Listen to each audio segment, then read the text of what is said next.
Namun kerasa kayak seperti ada orang lain yang nempel gitu Kak. Kalau dalam minimal lah mistis-mistis gitu mah. Tapi tetap ditahan itu karena yang pertama gak, ibaratnya lah udah pasrah gak bisa ngapa-ngapain. Ini mah udah seperti ada yang ngikut gitu Kak.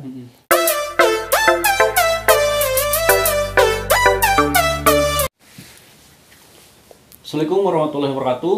Di video kali ini seperti biasa saya tuh akan menanyakan beberapa hal unik atau yang paling berkesan di kehidupan. Intinya saya sedang bersama saudara saya, namanya Reja apa aja? Reza Nurizatullah.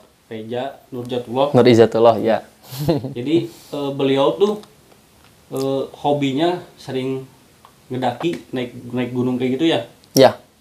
Semenjak biasalah kalau anak baru masuk kuliah kan pasti itu orang lain hobinya ini, saya ini. Nah, saya kebetulan ada teman yang hobinya naik gunung. Jadi saya ikut-ikutan naik ke gunung gitu hobinya, Kak. Nah, kira-kira itu pas pertama awal-awal naik gunung dari tahun berapa? Tahun sekitar 2016 tuh pertama naik gunung, latihannya ke Gunung Burangrang yang ada di Kabupaten Bandung Barat. Oh, itu pertama kali naik. Pertama kali. Iya. Berarti sampai saat ini apakah masih suka naik gunung kah atau terakhir di mana gitu? Itu untuk terakhir naik gunung udah agak vakum sih. Udah agak vakum. Iya, udah vakum karena mungkin kerjaan yang kesibukan lah ya, intinya. Kesibukan lah, jadi yang berhentiin itu tuh. Jadi jarang banget sih jadi naik ke gunung.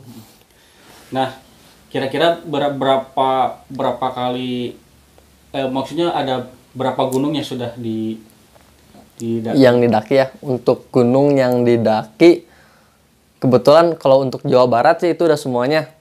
Yang bukit-bukitnya, yang gunung-gunung yang tertinggi itu kan ada di Cermai. Itu juga udah 4 kali, hampir 4 kali 5 kali yang di Gunung Cermai itu. Udah kayak Pangrango, kayak udahlah semuanya. Kalau Jawa Barat udah hampir didaki semuanya ya. Nah, yang saya akan tanyakan, kira-kira di antara semua gunung yang sudah didaki, di gunung mana yang sekiranya pernah ada pengalaman, oh ini nih di gunung ini saya pernah ada pengalaman yang mungkin yang lebih ini ya berkesan yang paling gunung ya. Kalau dari sekitar gunung Jawa Barat yang paling berkesan sih setelah Ciremai, kan kalau Ciremai itu kebetulan saya sendiri kan nih orangnya kalau ada pantrangan di gunung pasti saya sukanya dilakuin. Karena ini mitos atau fakta nih yang kalau pantrangan itu, jadi orangnya saya iseng kayak di Gunung Ciremai di pos 5 tuh. Gak boleh pakai baju merah, saya pakai baju merah. Gak boleh pegang lutut. Kalau capek kan kadang orang tuh megang lutut kan, katanya. Itu katanya bakal ada, katanya sih ya, suka ada di Kunti yang pakai baju merah, kayak kalau Cermai itu. Tapi setelah saya dilakuin sih nggak ada apa-apa, alhamdulillahnya ya. Kayak di Gunung Burangrang, Gunung Gede, alhamdulillah masih aman, nggak ada mistis-mistisnya, nggak seserem yang malah Gunung Guntur Kak, yang malah ininya yang malah ketika dipantrang itu bener-bener real gitu, nyata kealami oleh Reja sendiri. Bener. Nah itu tuh yang Gunung Guntur yang padahal gunungnya nggak serem-serem banget, kayak pohon itu sedikit karena mungkin gunungnya gunung pasir, tapi malah di gunung itu yang sangat-sangat bener serem berkesannya ya Gunung Guntur, yang dikiranya gak ada apa-apa malah jadi ada apa-apanya yang di Gunung Guntur tuh. Nah, awal mula cerita ketika ke Gunung Guntur itu posisinya emang Reja sendiri yang ngajak teman-teman atau Reja yang diajak? Kebetulan ikutan komunitas sih waktu itu. Jadi waktu ikutan komunitas tuh kita minggu ini ke gunung ini ke gunung ini. Nah, waktu itu kebetulan dadakan banget ke Gunung Guntur waktu itu. Jadi perjalanannya lah sekitar 10 orang lebih sih ke sana tuh. Kurang lebih 10 orang. Pakai motor ya ke sana tuh.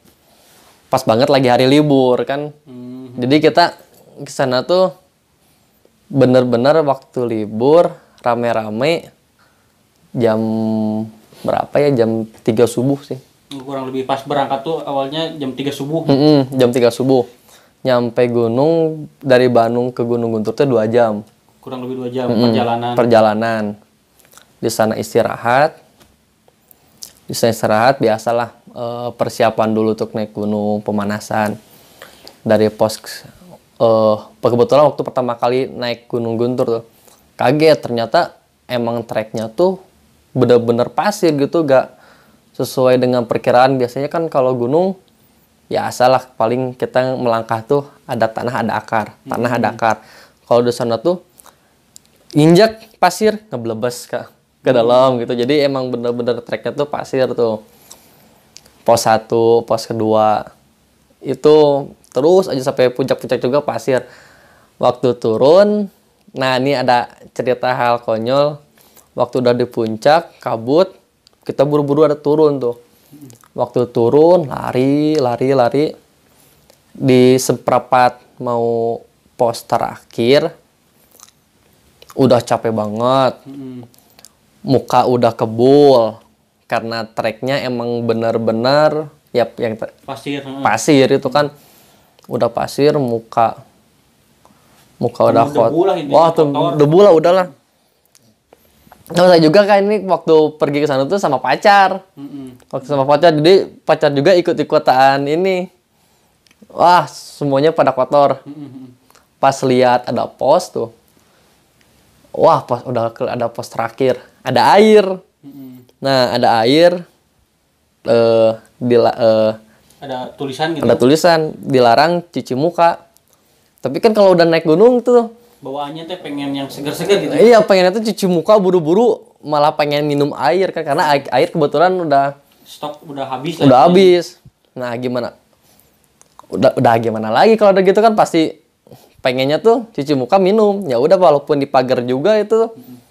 Ya sama Raja tuh langsung dibukain aja. Buka. Tapi pacar aja mah nggak ikutan cuci muka karena di situ ada tulisan berupa panterangan itu. Kayak panterangan lagi gitu. Orang lain juga gak berani cuci muka, ya cuma saya aja gitu. Karena Eja penasaran gitu sama penasaran. air. Itu emang berupa gendangan atau apa? Air ngalir, Kak. Oh, air mengalir. Udah biasa emang suka panterangan gitu. Panterangan itu juga ada, baru nemu panterangannya itu baru tahu. Udah aja langsung buka sepatu, buka jaket.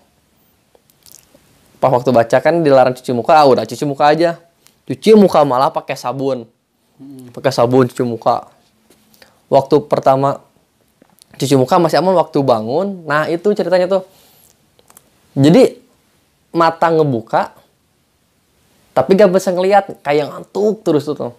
Kayak mata tuh terasa berat gitu. Tapi positif thinking, oh mungkin capek. Terus sampai jalan tuh. Kita positif aja, pasti mungkin karena capek, lelah gitu. Udah akhirnya biasa aja sampai, kebetulan di sana tuh ada rumah saudara juga di sana tuh. Rumah saudara, istirahat dulu sejenak. Nah, waktu perjalanan pulang udah dari gunung kan bawa motor nih.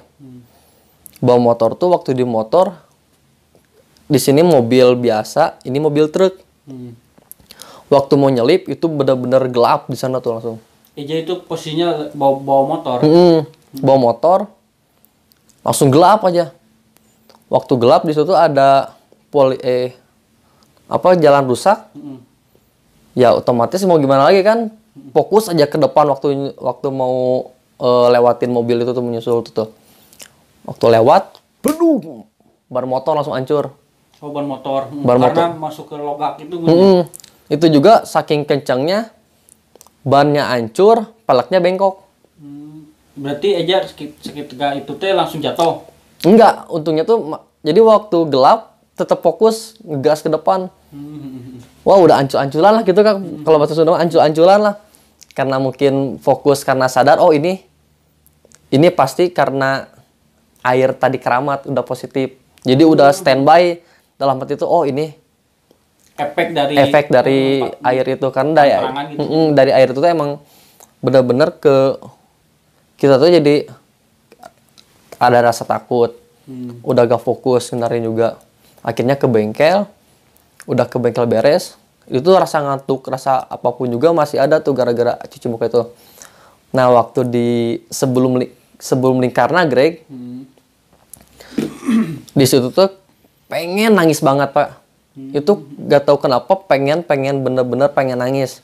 Nah akhirnya waktu sebelum Lingkar Nagreg ke pinggir dulu pengen nangis. Di situ bener-bener nangis sampai temen-temen juga ke pinggir. Ja kenapa? Sok heula. Urang hayang ceuri heula teu kuat nangis sampai di Lingkar Nagreg, sampai ke rumah juga sampai daerah Cibiru. Cibiru itu udah berhenti nangisnya. Namun kerasa kayak seperti ada orang lain yang nempel gitu Kak. Kalau dalam minimal lah mistis-mistis gitu mah. Tapi tetap ditahan itu karena yang pertama ibaratnya lah udah pasrah gak bisa ngapa-ngapain. Ini mah udah seperti ada yang ngikut gitu Kak.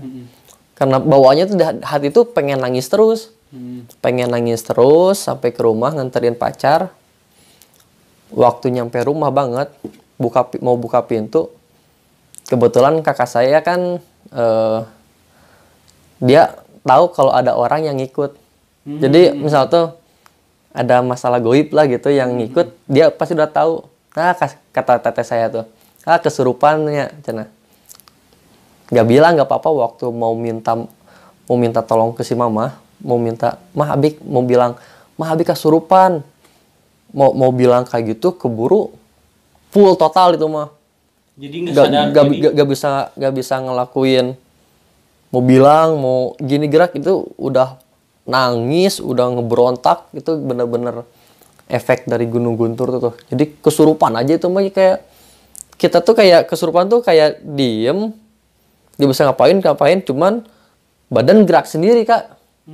Efek dari itu tuh bener-bener, jadi bener-bener paling mengesankan itu sampai efeknya tuh bener-bener dibawa ke rumah lagi dari panterangan itu yang konyol banget, yang disangkanya gak ada apa-apa malah jadi ada apa-apa gitu. Berarti posisi dari perjalanan tuh emang udah kerasa tapi dipaksain sempat maksudnya udah sampai rumah gitu ya. Sampai rumah tuh bukannya malah tambah ini kan berontak. Nah dari situ tuh yang jadi sakitnya hampir lama gitu Kak, karena kayak sakit dada, sakit apa, makanya kalau ada panterangan bener-bener di gunung gak boleh kayak saya gitu Kak. Jadi sebisa mungkin apapun panterangannya jangan dilanggar lah ya. Itu emang ada jadi trauma ke saya sendiri Kak itu tuh. Yang tadinya hobinya naik gunung. Kalau naik gunung ya panterangan hobinya itu panterangan pasti dilakuin. Nah, kejadian yang itu yang karena kejadian itu jadi kalau misalkan ada pelanggaran jadi mau ngelanggarnya tuh udah kapok lah intinya. Udahlah kalau ada ini mah panterangan nggak boleh apa-apa, ya udah kita walaupun kadang nggak percaya, kalau percaya juga ya lebih baik jangan, karena ya saya udah ngelakuin kalau di gunung tuh panterangannya jadi kerasa langsung ke diri kita, apalagi kan kadang ada yang tersesat, kadang yang ya itu tuh emang dari masalah goib itu emang ada gitu kalau. Nah dari kejadian sempat kan itu anggaplah sempat sakit juga. Itu cara pengobatannya apakah dibawa ke medis kah ataukah ada pengobatan khusus sampai Reja sekarang posisinya pulih normal kembali? Itu sih kalau kebetulan waktu itu diobatinnya kayak ke ustadz lagi, perbanyak istighfar Kak. Karena kalau di dalam tubuh tuh ada berapa titik katanya ya yang udah kebuka gitu. Jadi dia tuh masuknya cepat gitu Kak. Jadi sering istighfar karena di sini tuh bener-bener pengap, napas juga susah gitu Kak. Efek dari melanggar itu. Karena kesalahan kita juga kan. Jadi istighfar aja itu mah kata ustadznya, "Da maneh nu nangtang cenah eta mah." Kan gitu kan. Maneh nu nangtang eta mah. Jadi maneh kudu istighfar dan maneh geus ngalakuin kesalahan cenah. Ya gimana lagi Kak, aduh. Ampun lah itu mah bener-bener berkesan pisan Gunung Guntur yang jadi setiap naik gunung udah kena mental duluan sekarang mah. Karena tahu di gunung tuh ada apa-apa gitu. Bisa melihat dari kejadian Eja, jangan sampai terulang ataupun jangan sampai teman-teman lain mengalami gitu ya. Ya benar. Ini wajib tahu lah gitu kalau di gunung, apalagi kalau yang baru-baru naik gunung tuh. Harus paham dulu karena kan takut jadinya orang yang ini Kak, yang tersesat kayak gitu mungkin bisa jadi orang yang kayak gitu juga kayak saya gitu. Nah mungkin itu aja sih sedikit pengalaman yang saya tanyakan ke Reja ketika di salah satu gunung